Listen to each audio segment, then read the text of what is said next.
नमस्कार दोस्तों, आइए ज्यूतवाहन ज्यूतिया की कथा मैं आप सभी को सुनाती हूँ। ज्यूतिया की एक चील्हो सियारन की कथा है। ज्यूत पुत्रिका व्रत में चील्हो सियार की एक कथा बहुत ही ज़्यादा प्रचलित है और वो सुनी जाती है। आइए उसका संक्षेप में इस प्रकार से उस कथा को बताती हूँ। एक वन में सेमर के पेड़ पर एक चील रहती थी। पास की झाड़ियों में एक सियारन भी रहती थी। दोनों में खूब पड़ती थी। चीलों कुछ भी खाने को लेकर आती थी तो सियारन के लिए भी जरूर हिस्सा रखती थी। सियारन भी चीलों का ही ऐसा ही ध्यान दिया करती थी। इस तरह दोनों के जीवन आनंद से कट रहे थे। एक बार वन के पास के गांव में औरतें ज्यूतिया की पूजन की तैयारी कर रही थी। चील्हो ने उसे बड़े ध्यान से देखा और अपनी सखी सियारन से बताया।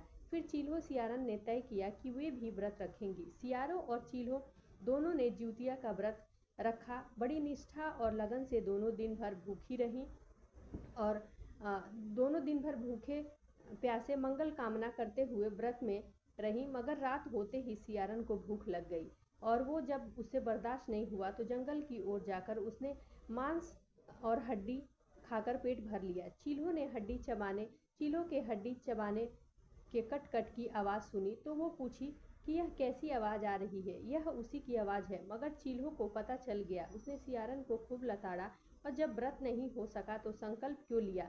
सियारन लज्जा महसूस की और वो व्रत भंग हो चुका था उसका, इसलिए वो कुछ कह भी नहीं पाई। लेकिन चील्हो रात भर भूखे प्यासे रहकर व्रत पूरा की। अगले जन्म में दोनों मनुष्य के रूप में राजकुमारी बनकर सगी बहनें हुई। सियारन बड़ी बहन और उसकी शादी एक राजकुमार से हुई।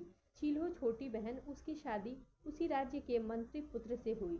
बाद में दोनों राजा और मंत्री बने। सियारन रानी के जो भी बच्चे होते थे वो मर जाते थे, लेकिन चील्हो के बच्चे स्वस्थ और हट्टे कट्ठे रहते थे तो उसे जलन होने लगी।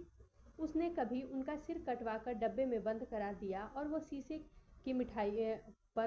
की मिठाई बन जाती और बच्चों का बाल तक बांगा नहीं हो पाता। एक बार उसने अपनी बहन के बच्चों और उसके पति को मारने का प्रयास भी किया, लेकिन वो सफल नहीं हो पाई। आखिरकार देव युग में उसे भूल का आभास हो गया। उसने क्षमा मांगी और बहन के बताने पर ज्यूत पुत्रिका व्रत विधि विधान से किया तो उसके भी व्रत जीवित हो गए। तो इस तरह चील्हो सियारन की कथा है और